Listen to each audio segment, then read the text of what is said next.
नमस्कार, मी राजेश शावलकर. लोकशाही निर्मित लोकलच्या विशेष संवादमध्ये आपलं मनपूर्वक स्वागत. आज आपण संवाद साधणार आहोत डॉक्टर अजित मराठे. डॉक्टर अजित मराठे हे सॅटर्डे क्लबचे अध्यक्ष आहेत आणि त्या आज आपल्या जळगाव शहरामध्ये एका विशिष्ट कार्यक्रमासाठी आलेले आहेत. त्यांना आपण लोकलच्या स्टुडिओमध्ये आमंत्रित केलं आहे. त्यांच्याकडनं आपण सॅटर्डे क्लब काय आहे हे तर जाणून घेणारच आहोत. त्याचबरोबर उद्योजक हा यशस्वी उद्योजक हा कसा असला पाहिजे आणि त्यांचे स्वतःचे अनुभव काय आहेत या सगळ्या विषयांशी आपण त्यांच्याशी संवाद साधणार आहोत, चर्चा करणार आहोत. मी आपल्या सारा दर्शकांच्या वतीने आपल्या लोकलच्या स्टुडिओमध्ये उपस्थित असलेले डॉक्टर अजित मराठे यांचे या ठिकाणी मनापासून स्वागत करतो. सर नमस्कार. नमस्कार. नमस्कार डॉक्टर मराठे सर, आपल्याला आम्ही सॅटर्डे क्लबचे अध्यक्ष आणि नुकतीच आपली निवड झाली. आपलं सारा दर्शकांच्या वतीने आपलं मनपूर्वक धन्यवाद राजेशजी. आणि सुरुवातीला सॅटर्डे क्लब आम्हाला तुम्ही समजून सांगावा अशी सॅटर्डे या शब्दात काय अर्थ आहे हा पहिला आमच्या दर्शकांना, कारण क्लब आहे, क्लब म्हटलं की त्या ठिकाणी 4-25 लोकांनी यायचं, मस्त मजा करायची, एन्जॉय करायचं आणि जायचं. अशा पद्धतीचे क्लब हा व्याख्या जनरली आहे. पण त्याबरोबर त्याला आपण जोडलं आहे सॅटर्डे आणि करतात आहेत बिझनेस. हे सगळं जे त्रांगडं आहे कशा पद्धतीचं आहे, काय आहे सॅटर्डे क्लब, हे सविस्तर आमच्या दर्शकांना सांगा. राजेशजी, मराठीमध्ये ना अनेक सुंदर सुंदर म्हणी आहेत. त्यातली एक म्हण आहे न करत्याचा वार शनिवार.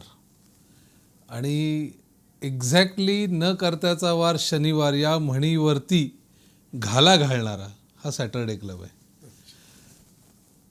न करत्याचा वार शनिवार नाही, कर्त्याचा वार शनिवार. कर्त्याचा म्हणजे काय करणारा, तर इथे व्यावसायिकांनी, मराठी लोकांनी एकत्र यावं, एकमेकांशी गप्पा माराव्यात. आणि गप्पा काय माराव्यात तर राजकारण, क्रिकेट, नाटक, सिनेमा, गाणं याच्या गप्पा न मारता तुझा व्यवसाय मी कसा वाढवीन, माझा व्यवसाय तू वाढवायला तू कशी मदत करशील, अशा प्रकारे तुझ्या संपत्तीत मी कशी भर घालू शकतो, माझ्या संपत्तीत तू कशी भर घालू शकतो. श्रीमंत होण्याच्या, समाजाला पुढे घेऊन जाण्याच्या, उद्योजकतेच्या गप्पा मारणारं कर्तृत्व करणारा हा सॅटर्डे क्लब आहे. त्याच्यामुळे सॅटर्डे क्लबला न कर्त्याचा वार शनिवार ही म्हण मोडून काढून कर्त्याचा वार शनिवार ही आता सॅटर्डे क्लबनी केलेली आहे. त्याच्यामुळे सॅटर्डे क्लब. याच्या मागे थोडीशी बॅकग्राऊंड मी तुम्हाला सांगतो. सॅटर्डे क्लबची स्थापना होण्यापूर्वी सॅटर्डे क्लबचे जे संस्थापक अध्यक्ष होते माधवराव भिडे, हे रेल्वेमध्ये इंजिनियर होते आणि त्यांच्याकडे रेल्वेच्या अंडर पूर्ण दिल्ली ते मुंबई कॉरिडॉर होता. सुपरिटेंडंट इंजिनियर होते. आणि ते रेल्वेत असल्यामुळे मुंबईत ज्यावेळेला यायचे त्यावेळेला मुंबईमध्ये फोर्ट, कुलाबा या भागामध्ये त्यांना मोठे मोठे रेल्वेचे क्वार्टर्स मिळायचे, फ्लॅट्स मिळायचे राहायला. मग शनिवार रविवार सुट्टी असताना काय करायचं तर ते आणि त्यांच्या CCI क्लब, ताज, ओबेरॉय अशा महागड्या ठिकाणी जेवायला जायचे. राजेशजी, मी ही जी गोष्ट सांगतोय ही साधारणतः 95-90 वगैरे या कालावधीच्या आसपासची आहे. तर माधवराव भिडे नेहमी असं म्हणायचे की ज्या वेळेला मी अशा CCIला, ताजला, ओबेरॉयला जातो त्यावेळेला मला आजूबाजूला एकही मराठी माणूस दिसत नाही, माझ्या कानावरही एकही मराठी शब्द पडत नाही. असं का? आणि याच्यावर त्यांनी मूलभूत विचार करायला सुरुवात केली. तर त्यांना असं लक्षात आलं की मराठी माणूस अशा ठिकाणी दिसत नाही याचं मुख्य कारण हे आहे की मराठी माणसाकडे पैसा नाही आहे. पैसा का नाही आहे तर मराठी माणसाची जी परंपरागत विचारसरणी आहे ती विचारसरणी आहे चांगलं शिका, भरपूर मार्क मिळवा, त्याच्यातून तुम्हाला चांगली नोकरी मिळेल, मग तुमचं लग्न होईल, मग मुलं होतील, असा एक टिपिकल चाकोरीबद्ध त्याचा जीवनाचा प्रवास असतो. आणि त्याच्यामुळे त्याला नोकरीत मिळणारे पैसे हे पगार आणि त्या पगारातून मिळणारं उत्पन्न हे लिमिटेड असतं आणि त्यामुळे त्याच्याकडे भरपूर पैसे नसतात. भरपूर पैसे नसल्यामुळे तो अशा प्रकारच्या क्लब, हॉटेल्स हे त्याला परवडू शकत नाही. मग आता त्यांनी हा विचार चालू केला की नाही, आपला मराठी माणूस इथे यायलाच पाहिजे. आणि याच्यासाठी काय करायला पाहिजे तर आपण अशी एक चळवळ उभी केली पाहिजे की त्या चळवळीतून मराठी माणसाला नोकरी सोडून व्यावसायिक होण्याची प्रेरणा मिळाली पाहिजे. मग विचार करता करता असं लक्षात आलं त्यांना की श्रीमंत होणं हे मराठी माणसाने जणू काय हे माझं काम नाही आहे असं म्हणून बाजूलाच ठेवून दिलेलं आहे. तिथेही परत कारण तेच की आपल्याकडे पिढ्यानपिढ्या जे संस्कार आहेत, पिढ्यानपिढ्या ज्या म्हणी आहेत त्या म्हणींमुळे होणारे संस्कार आहेत, त्या काय म्हणी आहेत? ठेविले अनंते तैसेची राहावे, आणखीन काय? हंतरून पाहून पाय पसरावे. आता या सगळ्या म्हणींमुळे मराठी माणूस हा रिस्क घ्यायला कधी तयारच होत नाही, आणि जो रिस्क घ्यायला तयार होत नाही तो व्यावसायिक बनू शकत नाही. त्याच्यामुळे मग भिडे साहेबांनी असं ठरवलं की आपल्याला मानसिकता बदलण्यावर काम करायला पाहिजे. आणि मग मानसिकता बदलायची असेल तर काय करायला पाहिजे याच्यावर त्यांनी विचार सुरू केला. मग दुसरा एक विचार आला की श्रीमंत बनायला का सांगायचं, फक्त काय क्लबची मेंबरशिप घेण्यापुरतं आहे. तर ते असं म्हणायचे नेहमी की अजित, मी माझ्या ऑफिसमधून बाहेर पडलो आपण की तुम्हाला कुठली हॉस्पिटल्स दिसतात? आता त्यांचं ऑफिस होतं माहीमला. तिथून जर का आपण बाहेर पडलो तर लीलावती, रहेजा, जसलोक, हिंदुजा.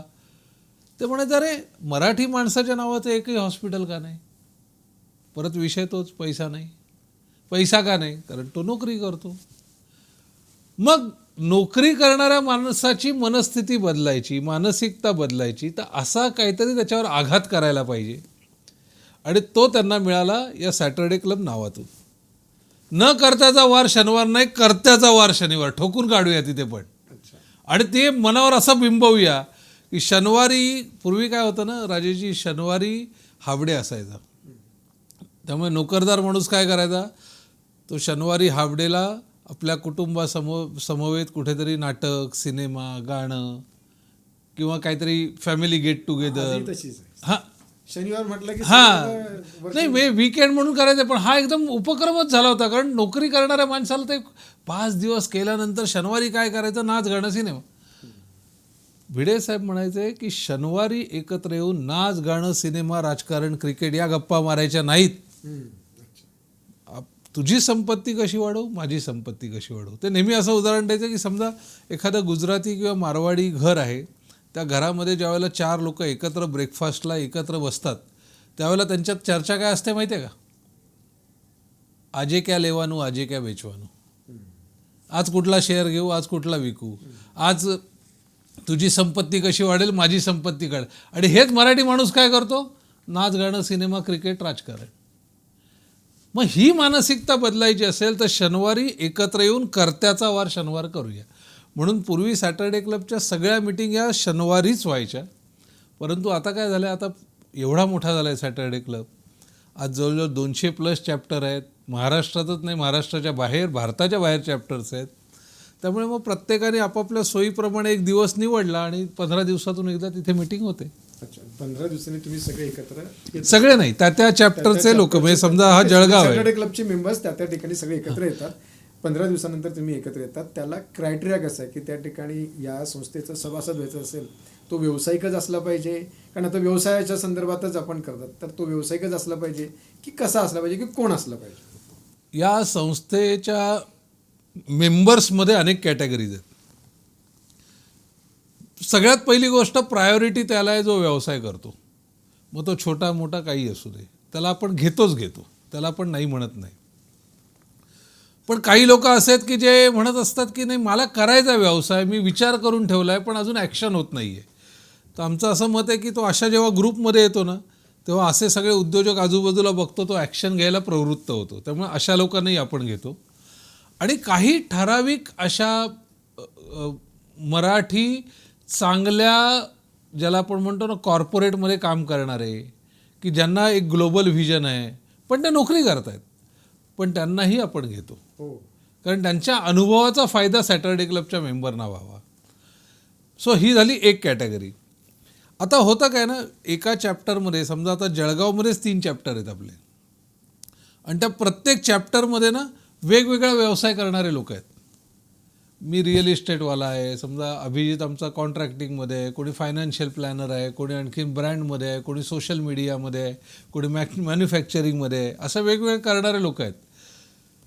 होतं काय, वेगवेगळ्या व्यवसाय करणाऱ्या कॅटेगरींचे लोक एकत्र येतात, नेटवर्किंग करतात, एकमेकांना मदत करतात. हळूहळू त्यांचा व्यवसाय वाढतो, कोणाचा 2.5 कोटी 3 कोटी होतो. आता त्याला असं वाटायला लागतं, अरे आता ना आपली गरज आता थोडी बदलली आहे, म्हणून आपल्याला आपल्यासारखे आणखीन काही लोक पाहिजेत की ज्यांच्याशी मी इंटरॅक्ट करीन, माझं म्हणणं काय त्यांना कळेल, मला कशी मॅनपॉवर पाहिजे त्यांना कळतं आहे, मी जॉईंट व्हेंचर करावं, कोलॅबरेशन करावं की नाही, असे विचार करणारे लोक माझ्यासारखे हवेत, त्याला आपण रायझिंग एलिट असं नाव दिलं आहे.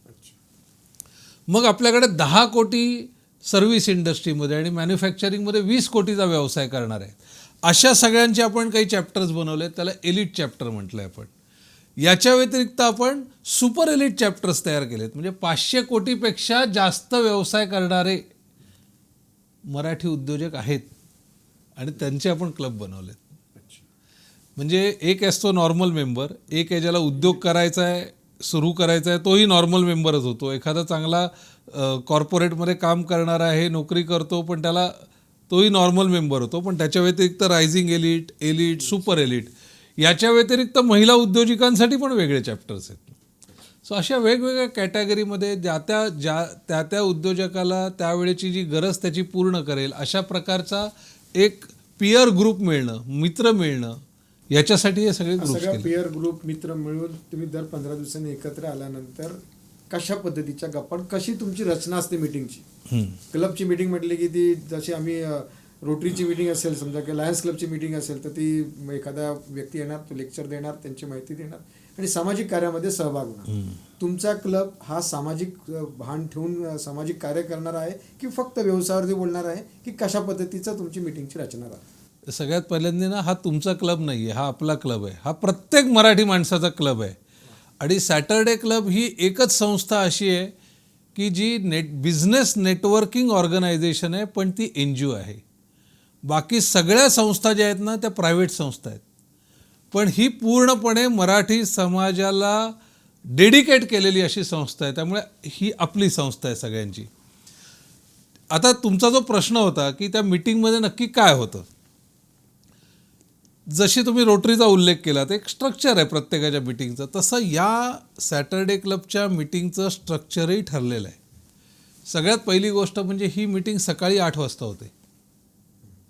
रात्रीच्या मीटिंग नाहीत, खाऊन पिऊन मीटिंग नाही. ही प्युअर सिरियस बिझनेस मीटिंग.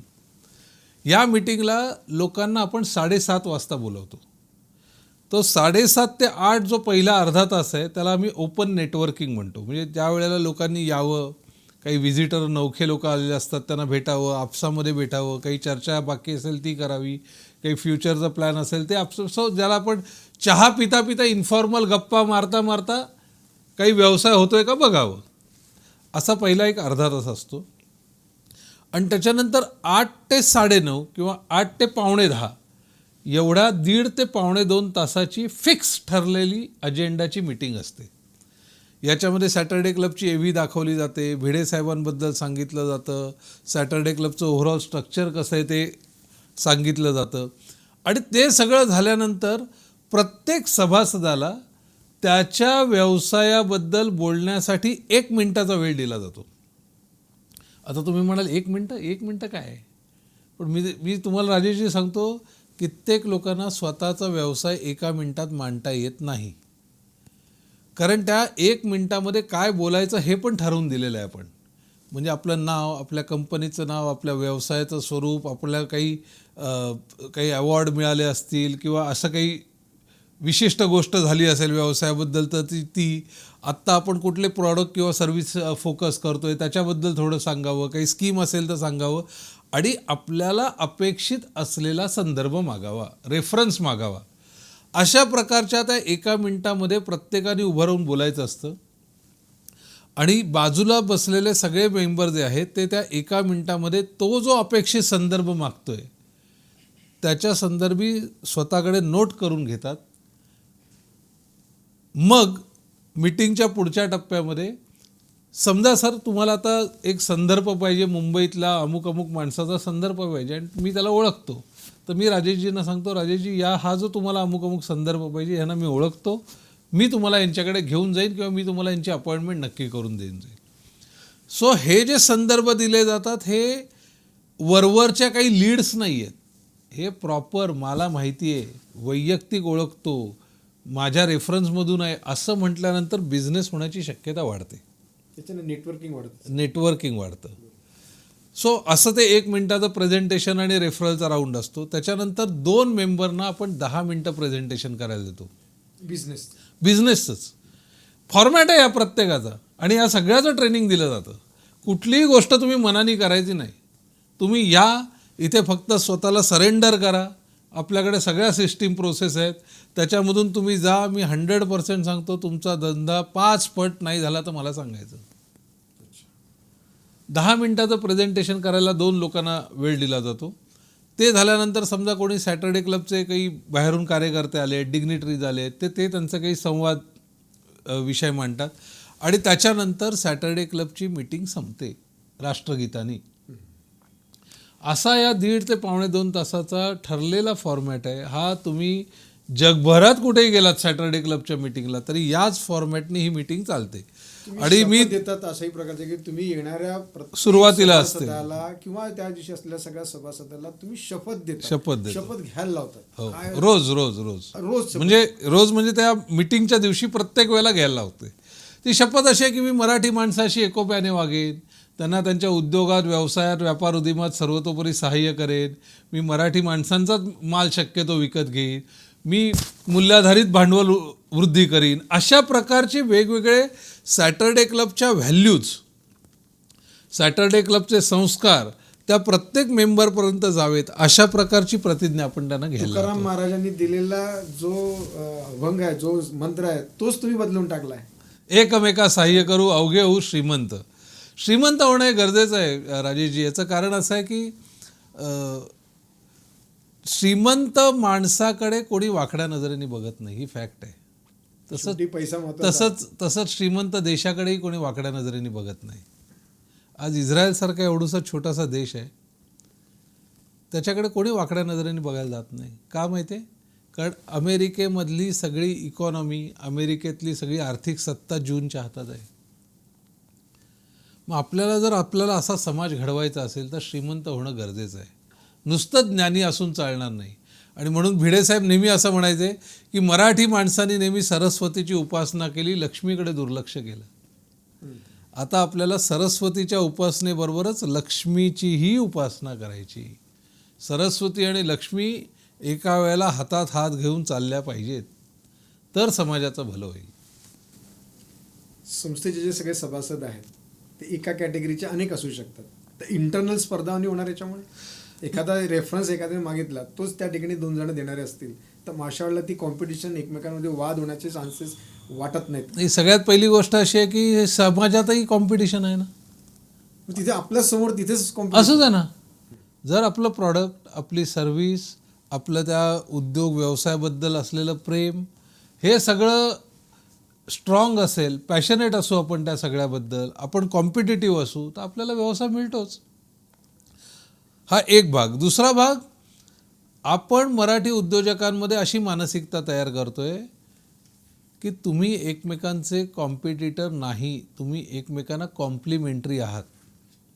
म्हणजे आज मराठी उद्योजकाची कपॅसिटी एका लिमिटपर्यंतच व्यवसाय घेण्याची आहे. पण हेच जर का 2-3 मराठी उद्योजक एकाच व्यवसायातले एकत्र आले तर ते खूप मोठा व्यवसाय घेऊ शकतात. त्याच्यासाठी तुम्ही प्रयत्न करतात की 2-3 समव्यवसायिकांनी एकत्र येऊन तो व्यवसाय. असे खूप कोलॅबरेशन, जॉईंट व्हेंचर सॅटर्डे क्लबमध्ये झालेत.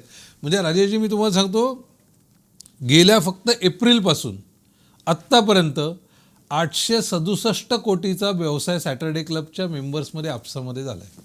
याचंही तुम्ही काउंट ठेवतात? हो, याचा आपल्याकडे एक ॲप आहे आणि त्या ॲपमध्ये आपल्याकडे लाईव्ह इन्फॉर्मेशन असते या सगळ्याची. म्हणजे आत्ता मी तुम्हाला या क्षणाला सांगू शकतो, या क्षणाला सॅटर्डे क्लबमध्ये मेंबर किती आहेत, हे ते ॲप आहे. या ॲपमध्ये आत्ता सॅटर्डे क्लब 2 देशामध्ये आहे, 6 राज्यात आहे, 40 रिजनमध्ये आहे, 216 चॅप्टर आहेत, 7,874 मेंबर आहे, 865 कोटी 45,863 रुपयाचा धंदा झाला आहे या वर्षात. इतकं मायन्यूटपर्यंत 863 रुपयापर्यंतचा बिझनेस हा आपला इंटरनल झालेला आहे. राजेशजी, आपण सॅटर्डे क्लब ही उद्योजकांची संस्था आहे, सॅटर्डे क्लब ही प्रोफेशनल संस्था आहे आणि त्याच्यामुळे हे सगळं आपण व्यवस्थित ठेवतो. पण त्याच्याचबरोबर सॅटर्डे क्लब ही पारिवारिक संस्था आहे. पारिवारिक म्हणजे एका परिवाराची नाही. इथे येणाऱ्या प्रत्येकाला सॅटर्डे क्लब हे आपलं कुटुंब वाटतं, या अर्थाने पारिवारिक संस्था आहे. मी आता जगभर कुठेही जातो सॅटर्डे क्लबच्या कामासाठी, आमचे इतरही कार्यकर्ते सगळीकडे कुठेही जातात, त्यांचं त्याच पॅशनेटली त्याच आत्मीयतेने लोक स्वागत करतात. आणि नुसतं स्वागत नाही करत, दिखावा नाही आहे त्याच्यात, आत्मीयता आहे, आतून येतं. आणि अशा प्रकारे कौटुंबिक संस्था, प्रोफेशनल असली तरी कौटुंबिक संस्था ही सॅटर्डे क्लबची खासियत आहे. म्हणजे जी 7,000पेक्षा जास्त म्हणजे जवळजवळ 8,000 सभासद आहेत, या सगळ्यांचं तुम्ही नेतृत्व करत आहात. काही आव्हानं वाटत नाही तुम्हाला समोर? मजा येते उलटी, आव्हानं काय, मजा येते. अरे काय एक एक लोकांना मी व्यवसाय करताना बघतो, फंटॅस्टिक व्यवसाय करतात. म्हणजे मी कालच एका आपल्या सुपर एलिट मेंबरला भेटून आलो, अमित बेंद्रे नाव त्यांचं. त्याची 23 ऑफिसेस आहेत, त्याच्यापैकी 5 ऑफिसेस भारताच्या बाहेर आहेत. आणि भारतातल्या कुठल्याही पोर्टवरून सांगा, तो कस्टम क्लिअरन्स करून देतो. तिथे सगळीकडे त्याची ऑफिसेस आहेत. आज वर्षभरामध्ये, एका वर्षात 50,000 कंटेनर तो भारतातून बाहेर नेतो. एवढा मोठा बिझनेस आहे. अमेरिकेमध्ये न्यू जर्सीमध्ये स्वतःचा वेअर हाऊस आहे. आता ज्यावेळेला असे उद्योजक बघतो ना आपण, तेव्हा एवढी प्रेरणा मिळते, आपण काहीतरी करावं, आणखीन मोठं करावं. आणि खरंच आपल्या उद्योजकांना ना आपल्यामध्ये प्रामाणिकपणा आहे. एका उद्योजकाकडून दुसऱ्या उद्योजकाला प्रेरणा मिळते, तो त्याचा उद्योजक वाढवू शकतो. मला तुमच्याकडनं जाणून घ्यायचं आहे की तुम्ही उद्योगामध्ये पहिल्या पिढीतले पहिली व्यक्ती आहात. तुमच्याकडे काही बाळकडू नाही आहे पहिल्यापासून आलेला उद्योजक व्हायचं. बरोबर. हे कसं शक्य, तुमचं कसं तुम्ही नाही, माझं मनामध्ये पहिल्यापासूनच होतं उद्योजक व्हावं. याचं कारण मी लहानपणी माझ्या एका मित्राला खूप पॉश गाडीतून फिरताना बघितलं. तर म्हटलं अरे हा एवढ्या गाडीतून कसा काय फिरू शकतो. त्यावेळेला भारतामध्ये फार तर फार फियाट आणि ॲम्बॅसेडर होत्या, आणि हा इसूझू गाडीतून फिरत होता, जॅपनीज गाडीतून. म्हटलं अरे याच्याकडे ही गाडी कशी काय येऊ शकते. नंतर मला लक्षात आलं याचं कारण याचे वडील उद्योजक आहेत. म्हणून तुम्हाला असं वाटलं की तर मी म्हटलं यार म्हणजे उद्योजक झालं तर असे सगळं छान श्रीमंती वगैरे काहीतरी मिळते बहुतेक, तर आपण असं काहीतरी करायला पाहिजे. आणि त्याच वेळेला माझा मामा डॉक्टर होता. म्हटलं अरे वा, डॉक्टर आहे, स्वतःची प्रॅक्टिस करतो, छान पैसेही कमवतो. दुसरा एक माझा मामा होता, तो उद्योजक होता, भरपूर काय काय करायचा. आणि मी एक बघितलं की या उद्योजकांबद्दल ना कुटुंबामध्ये मग चर्चा असते. त्याच्यातून ऑटोमॅटिक आपल्याला कुठेतरी लहानपणी ते संस्कार होतात. अरे हे बघ सगळे ह्याच्याबद्दल चर्चा करतात, का करतात, काहीतरी वेगळं करतोय, पैसे कमवतोय, काहीतरी मोठं आहे, बाकीच्यांना जे जमलं नाही तसं आहे. तर असं ते कुठेतरी डोक्यामध्ये होतं. मग आपण व्यवसाय करावा. आणि त्याच वेळेला काय झालं, माझं इंजिनिअरिंग वगैरे संपल्यानंतर मी संघाचा प्रचारक होतो RSSचा. त्यामुळे 2 वर्ष मी बाहेर निघून गेलो समाजकार्य करायला. तिकडनं जेव्हा परत आलो तेव्हा छोटी नोकरी अनुभव घेण्यापुरती चालू केली, कारण 2 वर्षाची गॅप झाली होती ना.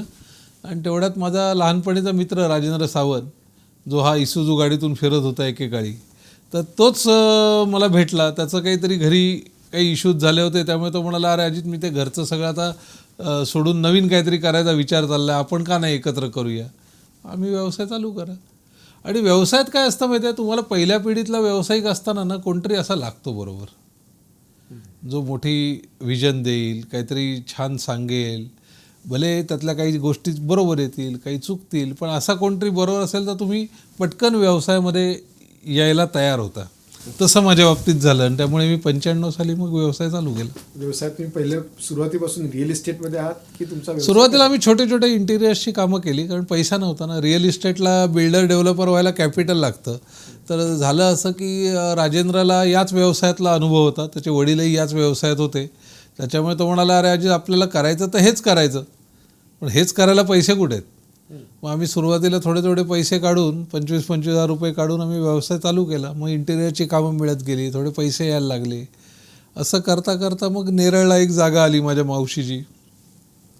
ती म्हणाली अजित पैसे नको देऊ, मला फ्लॅट दे.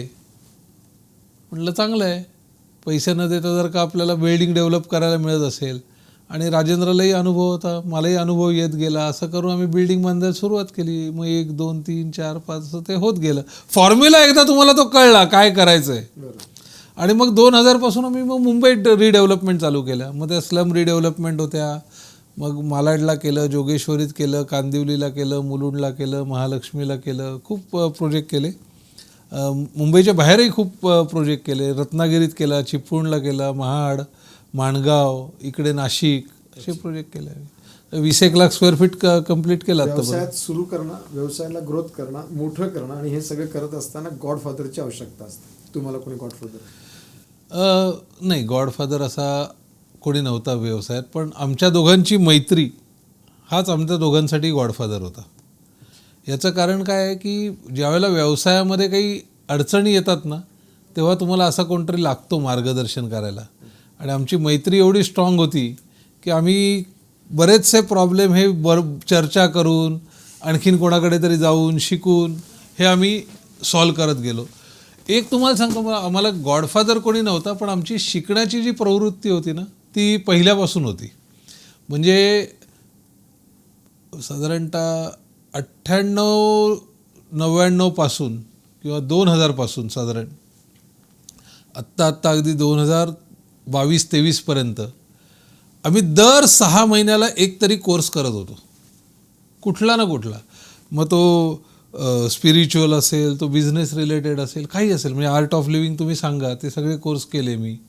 विपश्यना केलं, संतोष नायरचे कोर्सेस केले, त्याच्यानंतर समीर सुर्वेंचे कोर्सेस केले. असे बिझनेस रिलेटेड जेवढे कोर्सेस आहेत, प्लस स्पिरिच्युअल आणि मानसिकता रिलेटेड कोर्सेस आहेत, ते मात्र आम्ही सातत्याने करत गेलो आणि त्याच्यामुळे आम्ही व्यवसायात टिकून राहिलो. मी आत्तापर्यंत व्यवसायामध्ये 3 रिसेशन बघितले, 3 मंदी बघितल्या, एक डिमॉनिटायझेशन रिअल इस्टेट त्यात पूर्णपणे ते बघितलं, त्याच्यानंतर GST आल्यावर काय त्रास होतो तो बघितला, आणि रेरा आल्यावर काय होतं ते बघितलं. आणि त्याच्याही अगोदर आमच्या साधारणतः 2011च्या आसपास एक अघोषित मंदी आली होती, त्याला आम्ही बंदी होती म्हणतो. ती म्हणजे मुंबईला महानगरपालिकेमध्ये कमिशनर होते, त्यांनी मुंबईमधल्या रिअल इस्टेटचा सगळा चेहरा मोहरा बदलण्यासाठी नवीन सगळी नियमावली आणायचं नक्की केलं.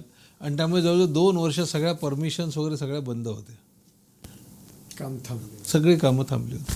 ह्या सगळ्या अडचणीतून बाहेर येण्यासाठी आणि व्यवसायाला वृद्धी करण्यासाठी अध्यात्माची तुम्ही 2-3 वेळा बोलले, खूप त्याची जोड कशी असते? खूप मी असं समजतो की व्यवसाय करणं हे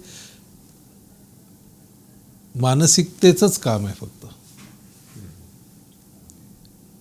it's a mind game.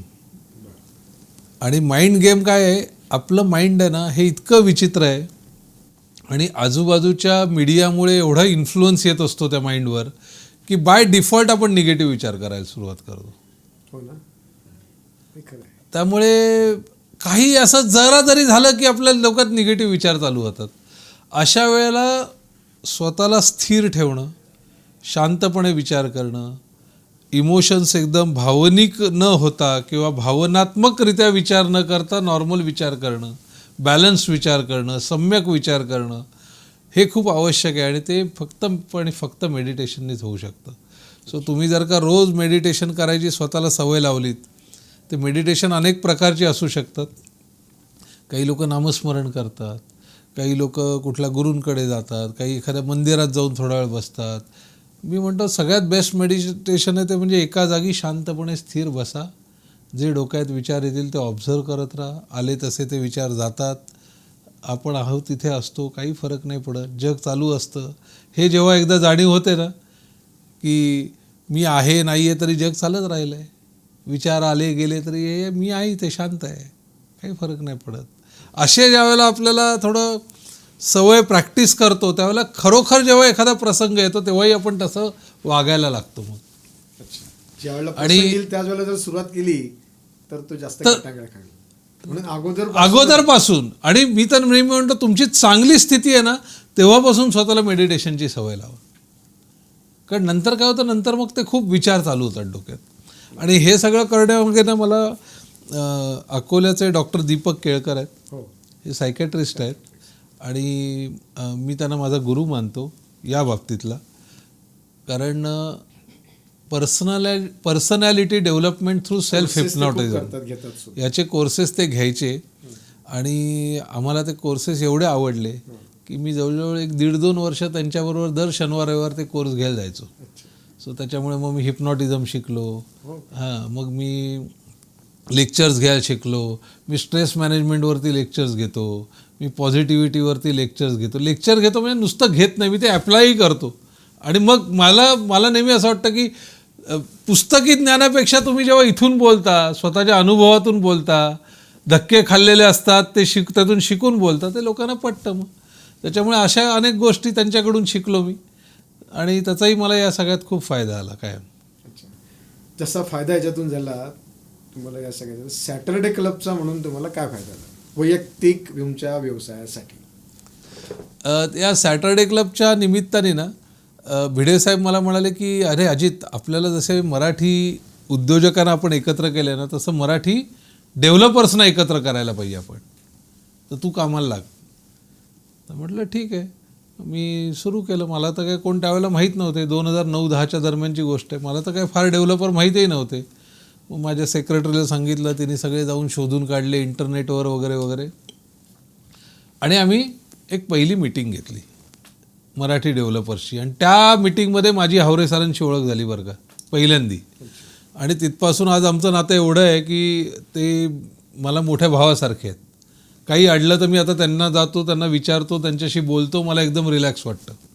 Suresh Haware जे आत्ता राम मंदिरावर ज्यांची साई संस्थांचे अध्यक्ष होते, तर त्यांना मी पूर्वी ओळखत नव्हतो. असेच अनेक डेव्हलपर होते. तर त्या मीटिंगला एक लांज्यावरून एक डेव्हलपर आला होता आणि मी त्याच्याशी बोललो, कारण तो मुंबईच्या बाहेरून आलेले 1-2च होते, त्यात तो होता. तर मी त्याच्याशी गप्पा मारल्या, बोललो, आणि मला लक्षात आलं की हा डेव्हलपर नाही आहे, हा रिअल इस्टेट एजंट आहे.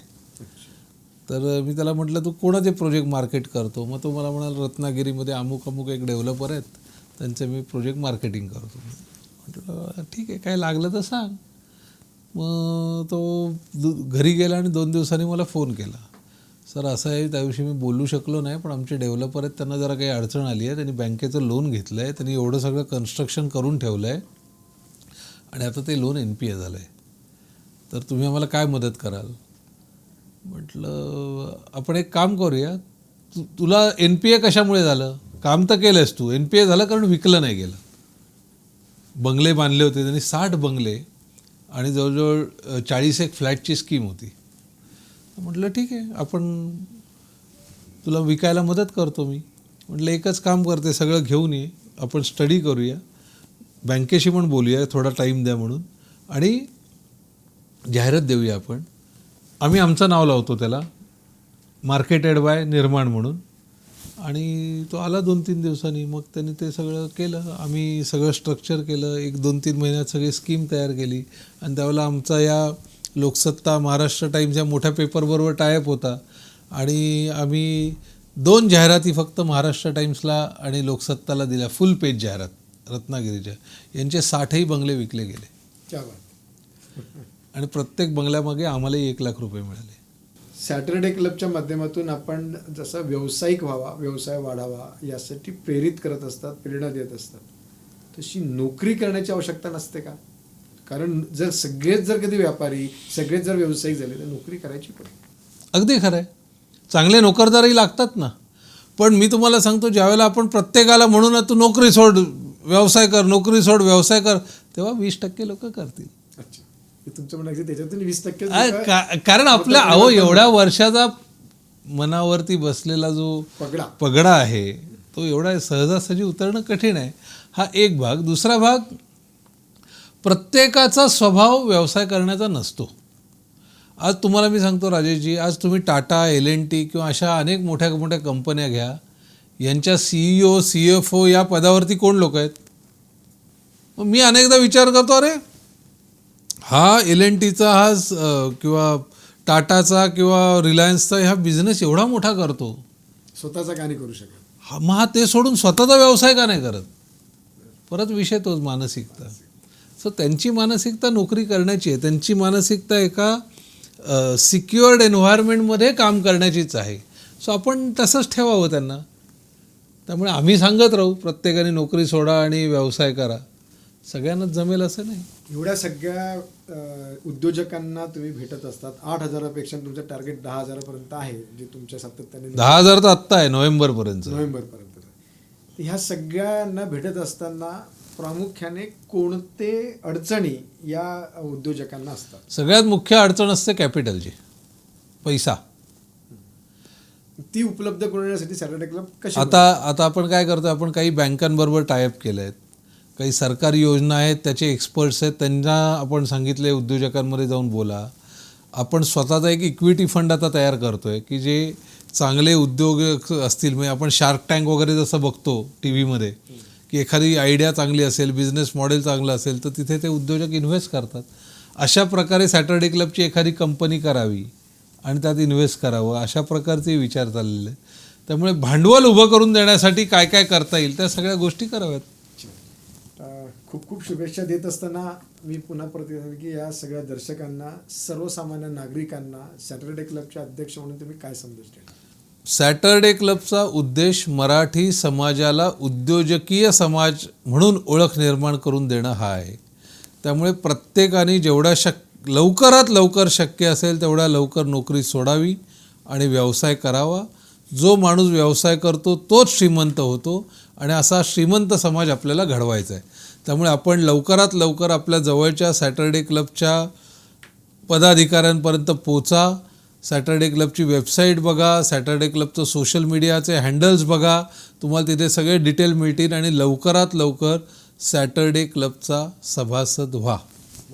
खूप खूप धन्यवाद मराठे साहेब. तुम्ही महत्त्वपूर्ण सगळ्यात माहिती दिली की श्रीमंत व्हा आणि श्रीमंत व्हायचं असेल तर व्यवसाय सुरू करा आणि आपल्या व्यवसायाला मोठं करा.